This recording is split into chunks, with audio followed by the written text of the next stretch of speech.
Quantas vezes você lava as mãos por dia? Não precisa se apavorar, mas pense. Uma vez? Duas? Sempre antes de comer e depois de ir ao banheiro? Pois muita atenção, porque entre as inocentes folhas de uma alface mal lavada ou em um mergulho em água parada, pode se esconder um terrível perigo. Olá pessoal, tudo bem? Eu gostaria de começar essa aula importantíssima de biologia fazendo para você a seguinte pergunta. Como você tem cuidado com relação à higiene dos seus alimentos, com a água que você bebe, com as frutas, com as verduras, os banhos nas lagoas, nos riachos? Pois é, esse é o nosso tema importantíssimo dessa aula de hoje. Saúde pública, verminoses. Primeiramente, a gente vai estudar as verminoses provocadas pelos vermes importantes, os plateumintes. Esses vermes são aqueles vermezinhos achatados, de corpo achatado, dorso ventralmente, tá? Portanto, os vermes plate, achatado, euminte, verme. Esse tipo de verme, pessoal, nem todos eles provocam verminoses importantes, problemas de saúde pública. A gente tem alguns deles que não são parasitas, como é o caso da planária, onde nós já vamos estudar a planária também, tá? Nas características gerais desses vermes, veja uma coisa, a gente encontra alguns aspectos mais importantes do grupo dos plateumintes. Com isso, eles são animais que apresentam 3 grupos de células embrionárias, são animais triblásticos, não têm a cavidade geral do corpo, ou seja, eles não têm o celoma, são animais acelomados. Já é o primeiro grupo que apresenta uma cefalização, uma região da cabeça onde se encontra ali um sistema nervoso ganglionar primitivo, mas eles já possuem uma cefalização. E é o primeiro grupo animal também que possui uma forma de simetria que é conhecida como simetria bilateral. Essa simetria bilateral permite a divisão do corpo por um plano apenas, em 2 partes iguais, tá? Por isso, são os vermes plateumintes, com todos esses aspectos apresentados. Bom, pessoal, o que a gente tem que ver é que nem todos esses vermes são parasitas humanos ou de outros animais. Por exemplo, o caso da planária. A planária é um verme que você encontra em lagoas, em riachos, que ela não vai parasitar o ser humano. Os parasitas humanos mais comuns são os parasitas, o Schistosoma mansoni e a famosíssima tênia, as tênias, a tênia solium e a tênia saginata. Estudo prático 1. Esquistossomose. Barriga d'água. Como as pessoas adquirem a esquistossomose? Como essa verminose é transmitida? Quais as medidas profiláticas para combatê-la? Quais as relações da incidência dessa doença com o ambiente? Esquistossomose. Essa doença é muito comum no Brasil. Ela afeta cerca de 15 milhões de brasileiros, tá? Ela afeta os locais, principalmente os locais onde ocorre a falta de saneamento básico, onde o esgoto não tem o tratamento adequado, tá? Onde as pessoas nadam em locais inadequados, como lagoas, córregos, riachos, que existe um transmissor, o caramujo, tá? Nesses locais, pessoal, o caramujo, ele vai fazer o quê? Ele vai ser o vetor do verme Esquistossoma mansoni. Então, nos locais de águas contaminadas, em que você vai encontrar esse caramujo, as larvas podem penetrar pela pele, onde a gente vai estudar daqui a pouquinho o ciclo biológico desse verme. Portanto, é importante você saber que esse verme se adquire principalmente quando as pessoas nadam em lagoas contaminadas. A esquistossomose é transmitida pelo verme Schistosoma mansoni. Esse verme, ele é do filo Plateumintes. Nesse filo, nós encontramos a classe Tremátoda, que pertence ao Schistosoma mansoni. Esse verme, ele é dioico, ou seja, tem um macho e tem a fêmea. Ele apresenta cerca de 1,2 a 1,7, 2 centímetros por aí, sendo o macho um pouco menor que a fêmea. Uma curiosidade sobre esse verme, pessoal, é que a fêmea vive no interior do macho, num canal denominado canal ginecóforo, certo? Dentro desse canal, a fêmea ali localizada, eles vão realizar a cópula, tá? Quando eles estão, obviamente, no estágio adulto. Portanto, esse verme parasita da esquistossomose, ele é um verme dioico, ou seja, de sexos separados, tá? A prevalência desse verme no Brasil é muito comum, principalmente nas regiões nordeste, tá? Na região sudeste, certo? Onde você encontra esquistossoma mansoni muito comuns em lagoas, em riachos, em córregos, tá? Então a prevalência dessa doença é muito comum nesses estados, nessas regiões em que prevalece o esquistossoma mansoni, principalmente em lagoas. Mas como é que vai acontecer de existir esse verme dentro da natureza? Onde que ele habita? Como é o ciclo biológico desse verme? Então a gente passa a falar do vetor, pessoal, do vetor dessa doença, ou seja, do transmissor importantíssimo caramujo, o caramujo bionfalaria, um invertebrado, um molusco, tá, da classe dos gastrópodos, onde o que vai acontecer dentro do corpo do caramujo? O verme vai penetrar no seu estágio larval, tá? E ali dentro do corpo do caramujo, ele vai se transformar numa outra forma larval. Devemos nadar somente em locais seguros e que não apresentem os caramujos transmissores da esquistossomose. A pessoa que possui essa doença, o que ela vai fazer? Ela vai ter o verme adulto parasitando, tá, o corpo dela. Quando esse indivíduo passa a defecar num local que não tem tratamento de esgoto, o que acontece? Esse verme, pessoal, ele cai na forma de ovos, que ele cai junto das fezes, tá? O que acontece depois? Em seguida, eclode o ovo próximo das águas contaminadas e se transforma numa larva miracídio. A eclosão da larva miracídio faz com que essa larva procure um molusco. Essa larva tem cerca de 48 horas de sobrevivência. Se ela não encontrar o molusco, o caramujo bionfalaria, ela vai morrer. Então o que acontece? A larva penetra em qualquer parte mole desse caramujo, que já existe nessa lagoa, e ela vai passar por um processo de transformação em que cada larva miracídio se transforma em centenas de novas larvas que são denominadas as larvas infectantes humanas, ou seja, as larvas cercárias. Com isso, a larva cercária está ali na água. A pessoa que toma o banho nesse riacho, nesse córrego, nesse local, vai poder ter a larva presente penetrando pela sua pele. Assim acontece a forma mais comum, a principal maneira de contaminação da esquistossomose. A pessoa pode também ingerir essa água. Só que na ingestão de água, eu queria que você prestasse bem atenção agora. Essa larva, pessoal, ela vai penetrar pela mucosa bucal, tá? As larvas cercárias penetram através da pele ou através de mucosa. Mucosa bucal, mucosas nasais, tá? Mucosa anal, quando a pessoa está nadando ou está entrando nessa água contaminada, tá certo?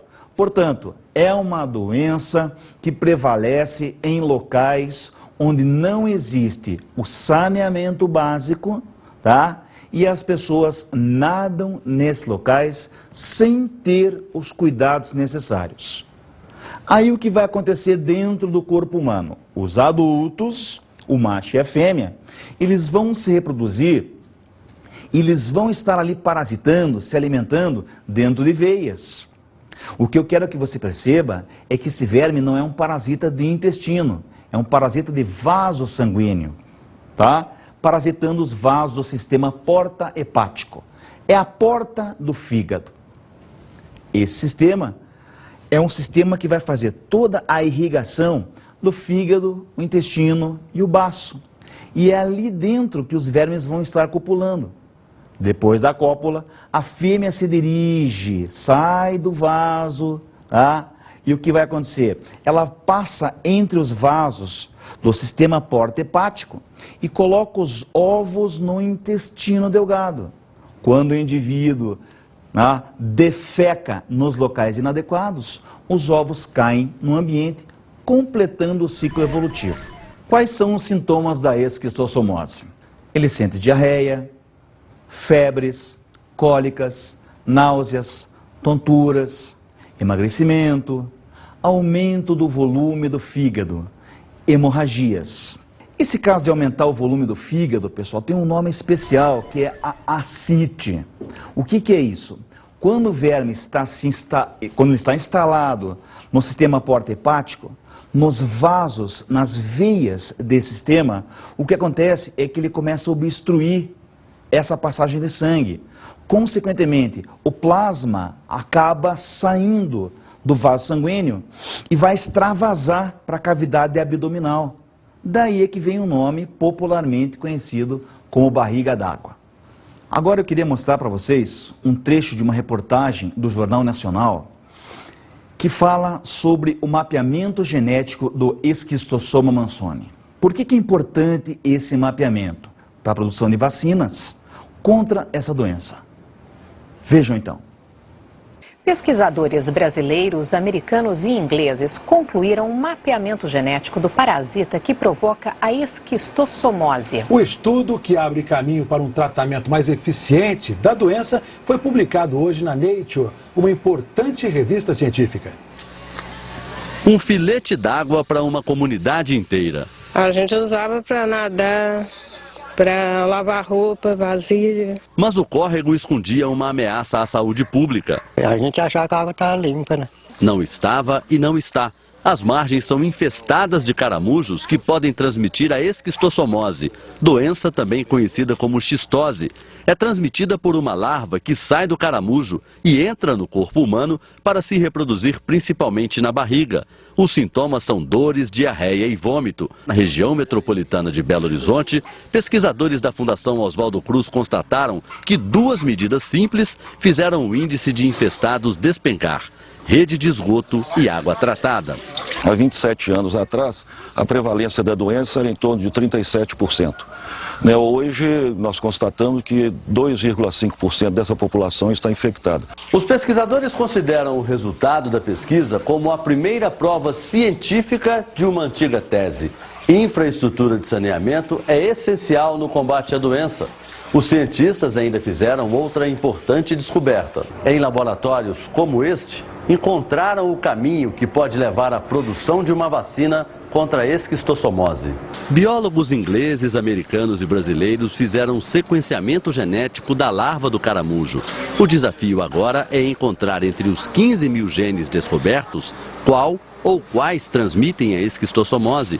Com a identificação, talvez seja possível inventar uma vacina ou, no mínimo, remédios mais potentes contra a doença. Vamos analisar o seguinte exercício sobre a esquistossomose. O gráfico que você vê na tela representa a eliminação de cercárias de Esquistossoma mansoni por caramujos do gênero Bionfalaria durante as 24 horas do dia. A análise do gráfico, associada aos seus conhecimentos sobre o assunto, permite concluir que a. O hospedeiro intermediário terá maior chance de contaminação nas horas mais quentes do dia. B.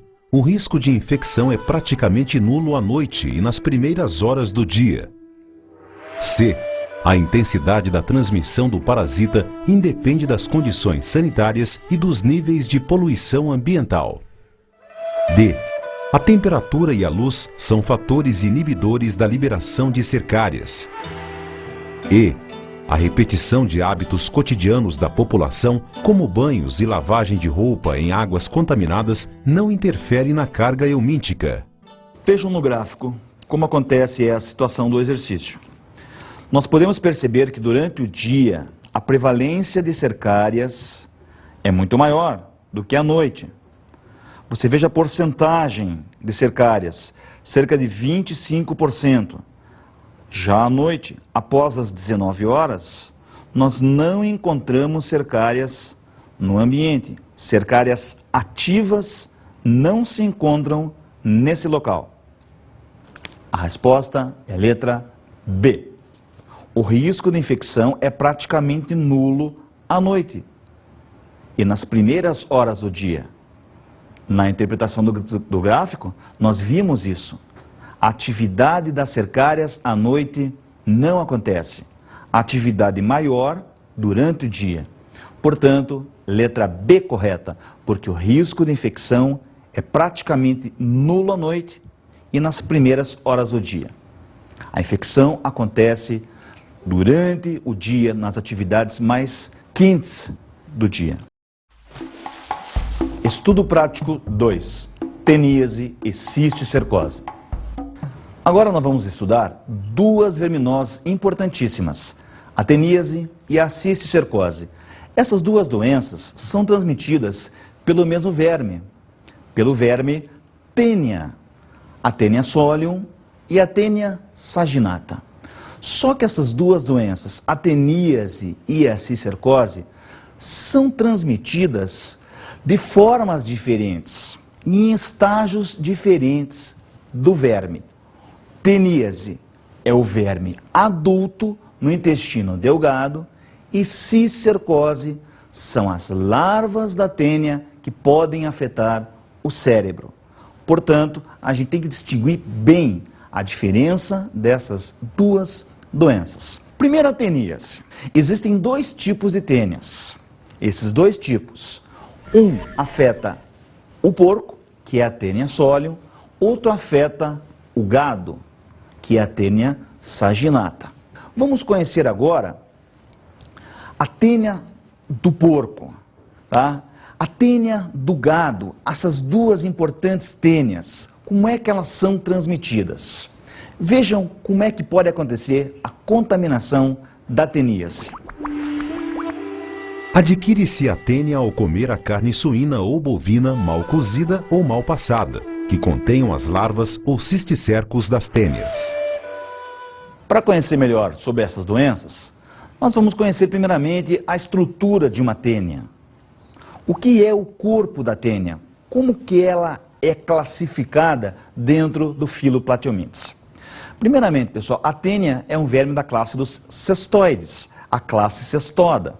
Essa classe apresenta em seus componentes vermes monóicos, como é o caso das nossas solitárias da tênia. Por que o nome solitária? Porque ela habita o intestino, só que ela vive sozinha dentro do intestino delgado, podendo atingir mais de 10 metros, como eu já falei. O que acontece com ela? O corpo longo de uma tênia é dividido em proglotes. São as proglotes, os anéis de tênias, denominados proglotes. Então, o que vai acontecer? Em cada proglote ou proglótide, os últimos anéis ou as últimas proglotes, geralmente contêm vários ovos. O que acontece? Dentro do intestino delgado, o indivíduo com essa tênia, a tênia passa a liberar esses ovos no intestino. E o que acontece em seguida?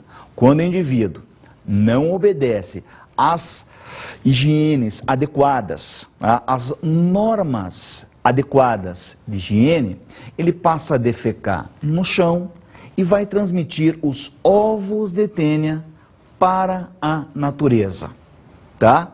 Isso é o que acontece quando a pessoa está transmitindo o verme chamado tênia.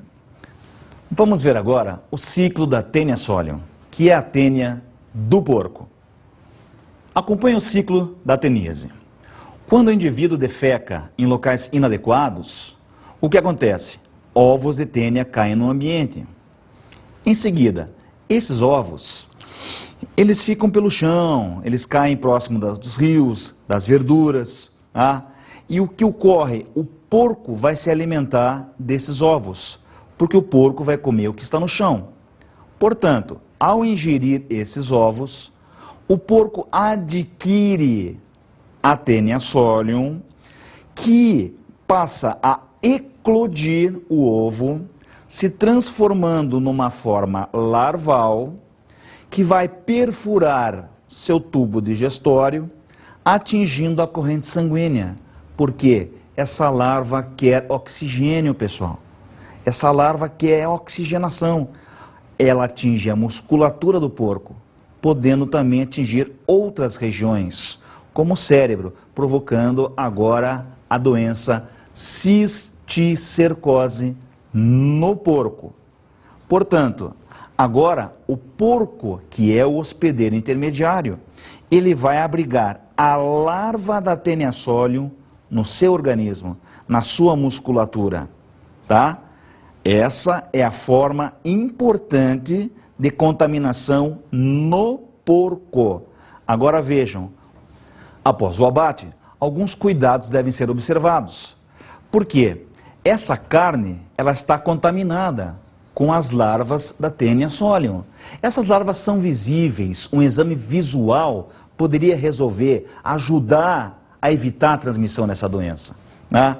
As larvas são chamadas popularmente de canjiquinhas, de pipoquinhas. São larvas branquinhas, pequenininhas, mas visualmente a gente pode observar essas larvas na carne. Então, isso é uma coisa importante. Primeiramente, esse exame visual. Em seguida, essa carne deve ser bem assada, tá? Por quê? Porque a carne mal assada é um fator de transmissão dessa doença. Bem assada, bem cozida, evitando que essa doença seja transmitida ao ser humano. Porque quando a carne mal assada é ingerida, as larvas de Taenia são engolidas. E o que acontece com a larva da Taenia? A larva da Taenia, o famoso cisticerco, essa larva, ela vai ser deglutida e no intestino delgado ela vai passar por transformações, se transformando no estágio adulto do verme, que vai provocar a doença chamada teníase, a solitária. Teníase. Doença causada pela presença da forma adulta da Taenia solium, carne suína, ou da Taenia saginata, carne bovina, no intestino delgado humano. Por isso, o ser humano é considerado o hospedeiro definitivo, HD, do verme. Vamos ver os sintomas da teníase. Primeiramente, ocorrem alterações do apetite do indivíduo. Ele passa a ter dores abdominais, náuseas, vômitos, diarreias, cansaço físico, insônia, irritabilidade. Por quê? Porque esses vermes estão parasitando o intestino delgado do indivíduo, provocando todos esses incômodos, todos esses sintomas na pessoa, tá? Portanto, a teníase é uma doença importantíssima no Brasil, em que evita-se essa doença tendo cuidados com a carne mal assada e principalmente a questão de saneamento básico, o tratamento dos esgotos, tá? Essa é a doença teníase. Como é que a gente pode evitar essa doença então? Fiscalização da carne e seus derivados antes do consumo, saneamento básico e higiene sanitária, evitando assim que as fezes sejam lançadas nos locais que possam contaminar o porco, o gado e também o ser humano. Criação do porco e gado confinados e tratamento do indivíduo parasitado, impedindo a continuação do ciclo biológico da teníase. Agora vamos estudar a cisticercose humana. Como acontece a transmissão dessa doença? Primeiramente, o indivíduo que tem a Taenia adulta, o que acontece? Ao defecar no ambiente, esses ovos são transmitidos à natureza. Só que os ovos caem no ambiente, na lavoura, na plantação, os ovos podem cair na água. Se um indivíduo ingerir esses ovos, por exemplo, quando ele vai fazer a ingestão de verduras, de frutas, ou quando ele vai tomar água, esses ovos no ambiente contaminam o indivíduo, ele engole os ovos que se transformam em formas larvais, essas larvas atravessam o tubo digestório, caem na circulação sanguínea e vão se instalar na musculatura do indivíduo. Grande parte das larvas se instalam no cérebro do indivíduo, que é a parte mais oxigenada do corpo, tá? Portanto, nesse caso, temos o quê? A doença denominada cisticercose. Quando afeta o cérebro, a gente chama de neurocisticercose. Por quê? Porque é a larva cisticerco que está infectando agora o indivíduo, provocando essa doença, diferentemente da teníase que vimos há pouco. Como era a teníase? O indivíduo adulto abrigava o intestino humano. A cisticercose, a forma larval, abriga outras regiões, como musculatura, globo ocular e o cérebro, podendo provocar sintomas gravíssimos no indivíduo. Quais são esses sintomas? Cegueira, dores de cabeça, desmaios, convulsões, ataques epiléticos e até mesmo pode provocar a morte, principalmente ao atingir o cérebro da pessoa. Essa é a cisticercose. Cisticercose. Doença causada pela presença da forma larvária ou cisticerco nos tecidos de seres humanos, podendo se alojar nos músculos, no globo ocular e no cérebro, chamada neurocisticercose. A cisticercose humana é transmitida através das mãos, da água e de alimentos contaminados com ovos de Taenia solium. Nesse caso, o ser humano ocupa o lugar de hospedeiro intermediário, HI. A comercialização da carne de porco clandestina tem contribuído para o aumento da verminose denominada teníase. O principal causador dessa doença é o verme do filo dos plateumintos, chamado Taenia solium no estágio adulto. Outra doença causada por esse verme, só que na fase larval, é a cisticercose. Uma das medidas preventivas é o exame visual da carne a ser consumida, pois animais contaminados contêm cisticercos, formas larvais, na musculatura. No entanto, existem pessoas que por hábitos religiosos não comem carne de porco, mas mesmo assim podem contrair cisticercose. Como esse fato é possível? A. As pessoas se contaminam ingerindo cisticercos presentes na água e nas verduras. Em seguida, os cisticercos evoluem e desenvolvem a cisticercose humana. B. A contaminação ocorre devido à penetração dos cisticercos através da pele das pessoas. Essas formas larvais possibilitam o desenvolvimento de cisticercose no intestino humano. C. As pessoas se contaminam ingerindo ovos de Taenia solium presentes na água e nas verduras e são parasitadas por cisticercos. Assim, desenvolvem a cisticercose humana. D. A contaminação ocorre por meio da picada de insetos que transmitem os cisticercos. Depois disso, as larvas se reproduzem e desenvolvem a cisticercose humana. E. As pessoas se contaminam ingerindo cisticercos na carne de gado. Em seguida, ocorre a formação de tênias adultas, provocando a cisticercose humana. Vamos resolver o exercício. Na letra A, acompanhe.